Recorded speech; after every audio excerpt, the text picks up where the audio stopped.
Hi friends, இன்றைக்கி நம்ம ஒரு சிம்பிள் ரெசிபி கிறிஸ்பி சன்னா எப்படி செய்கிறதுன்னு பார்க்கலாம். அதுக்கு 1/4 கிலோ அளவுக்கு வெள்ளை சுண்டல் எடுத்துக்கலாம். ஒரு பெரிய வெங்காயம் ஃபைனாக சாப் பண்ணி எடுத்துக்கலாம். 4 டேபிள் ஸ்பூன் கார்ன்ஃப்ளவர் மாவு எடுத்துக்கலாம். ஒரு கை அளவுக்கு கொத்தமல்லி தழை எடுத்து நல்லா ஃபைனாக சாப் பண்ணி எடுத்துக்கலாம். இதோட 1 டேபிள் ஸ்பூன் மிளகுத்தூள், 1 tablespoon chaat masala and உப்பு தேவையான அளவு எடுத்துக்கலாம்.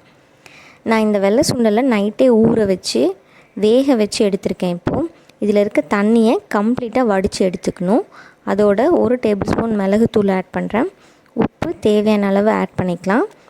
இப்போது கார்ன்ஃப்ளவர் மாவை அதுக்குள்ளே ஆட் பண்ணி இதை நல்லா மிக்ஸ் பண்ணி ஒரு 10 மினிட்ஸ் ஊற வைக்கணும். இந்த சுண்டலை நம்ம ஆயிலில் தான் டீப் ஃப்ரை பண்ண போகிறோம்.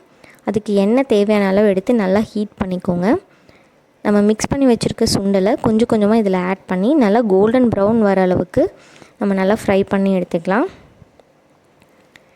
இந்த கார்ன்ஃப்ளவர் மாவு நம்ம சுண்டல் ஆட் பண்ணும்போது சுண்டல் கொஞ்சம் சூடாக இருக்கணும். அப்போ தான் அது நல்லா சுண்டலோட மிக்ஸ் ஆகும். இதே மாதிரி எல்லா சுண்டலையும் நம்ம கொஞ்சம் கொஞ்சமாக ஆயிலில் ஆட் பண்ணி டீப் ஃப்ரை பண்ணி எடுத்துக்கலாம்.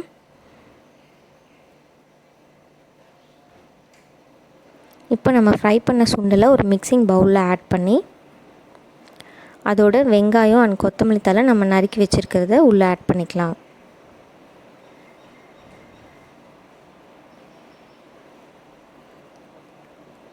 இதோட 1 tablespoon chaat masala and தேவையான அளவு லைட்டாக ஒரு பிஞ்ச் அளவுக்கு உப்பு ஆட் பண்ணிக்கோங்க.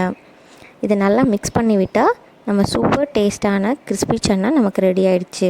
இது பிடிச்சிருந்தா நீங்களும் உங்கள் வீட்டில் ட்ரை பண்ணி பார்த்து எங்கள் சேனலை லைக் பண்ணுங்கள். தேங்க்யூ.